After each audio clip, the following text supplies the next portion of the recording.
Posolstvo svätého Michala Archaniela svojej milovanej Luzde Márii 6. decembra 2021. Milovaní ľudia nášho kráľa a pána Ježiša Krista, príjmite požehnanie, ktoré v mene Božskej vôle zvolávam na každého, prinášajúce ovocie tým, ktorí sú náležito pripravení v duchu. Deti nášho kráľa, vidím, že niektorí z vás sú veľmi zmetení, iní sú si sami sebou veľmi istí, zatiaľ čo iní sa vysmievajú varovaniam otcovho domu. Ešte ste nepochopili, že je potrebné, aby ste si udržali trvalý stav pokoja. Diabol vás oblieha ako revúci lev, Boží ľud. Pripravte sa, nezabudnite, pripravte sa. Naša milovaná krajina Panny Márie Guadelupskej, Mexiko, bude silne otrasená. Ak sa títo ľudia modlia so silou, láskou a vierou, budú vypočutí a škody budú minimalizované. Modlitby sa musia riadiť vierou a správnym stavom milosti všetkých, ktorí sa modlia. Chcem vás požiadať väčší počet ľudí v rámci ľudstva, aby ste sa modlili. Stredná Amerika je bičovaná, jej pôda sa otriasa. Tieto kresťanské krajiny zobral komunizmus, na podnose ich naservírovali ich vládcovia, tí, ktorí sa ako správcovia zla pripravujú obetovať duše ako korisť Antikristovi. Buďte pevní, ľudia nášho kráľa a pána Ježiša Krista, bez vlažnosti v tomto čase. Svedomité sa skúmajte.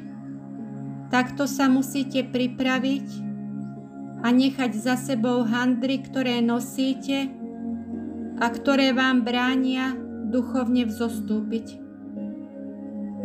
Zlo vás neustále priťahuje svetskosťou a je dôležité, aby ste sa nenechali zviesť diabolskými trikmi. Vydajte sa teraz na cestu, na ktorú bol každý z vás povolaný v rámci toho, čo vám bolo zverené, bez plytvania časom, ktorý sa kráti. Prichádza tma. Venujte pozornosť. Temnota príde na zem bez toho, aby ste to očakávali. Je potrebná duchovná príprava. Pozrite sa do seba. Ako sa správaš? Aký je tvoj postoj?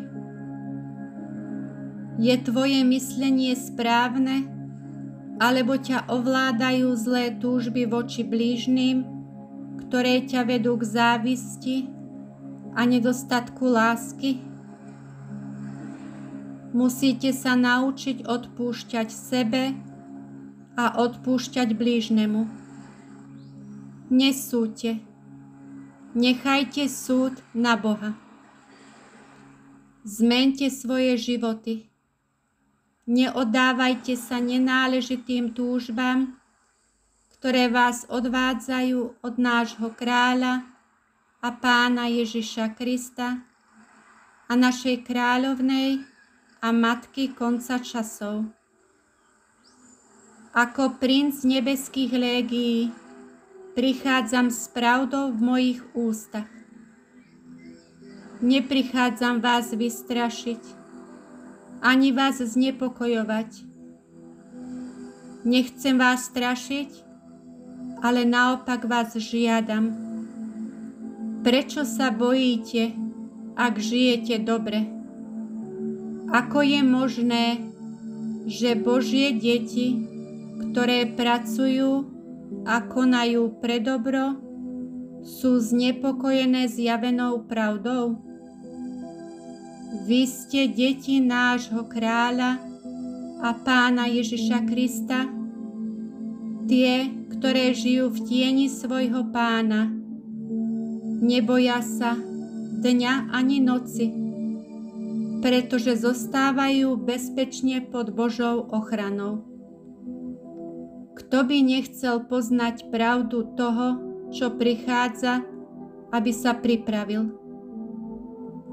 Strach je pre človeka normálny, hoci je úlohou Božích detí zmenšiť strach z vecí nášho kráľa a Pána Ježiša Krista, opísaný v knihe Zjavenie.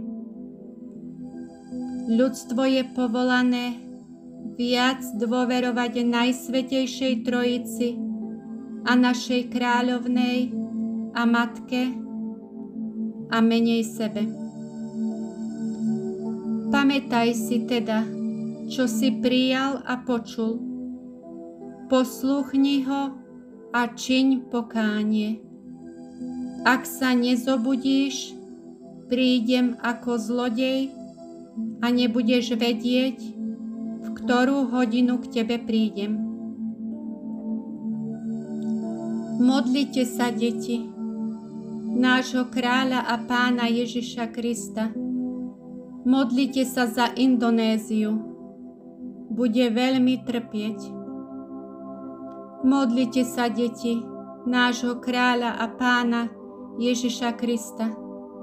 Modlite sa za Balkán.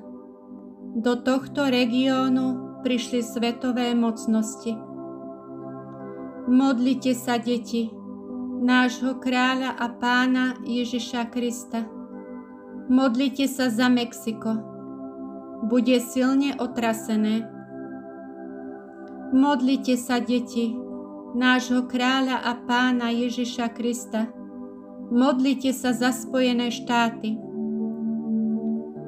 Berú vás z jedného miesta na druhé, z jedného neúspechu k druhému, čo sa týka zdravia, a nastáva panika. Kde je viera? Kde je verím v Teba, Pane? Kde je viera v ochranu našej kráľovnej a matky a v ochranu anielských zborov? Vpred, ľudia Boží, vpred. Nikdy nebudete opustení. Moje légie vás ochránia, nebojte sa. Svätý Michal Archaniel. Komentár Luz de Mária. Bratia a sestry, lebo on ťa vyslobodí z pasce vtákov a zo smrteľného moru. Prikryje ťa svojimi pastorkami a pod jeho krídlami nájdeš útočisko. Jeho vernosť je štítom. Nebudeš sa báť nočnej hrôzy, ani šípu, ktorý letí vodne, ani moru, ktorý číha v tme, ani skazy, ktorá kradne na poludnie. Po tvojom boku môže padnúť 1000, po tvojej pravici 10 000, ale nepriblíži sa k tebe. Len sa budeš pozerať očami a uvidíš trest bezbožných. Pretože si Hospodina urobil útočiskom, najvyšším svojím príbytkom. Nestihne ťa nič zlé. K tvojmu stanu sa nepriblíži žiadna pohroma. Svojim anielom totiž prikáže o tebe, aby ťa strážili na všetkých tvojich cestách. Amen.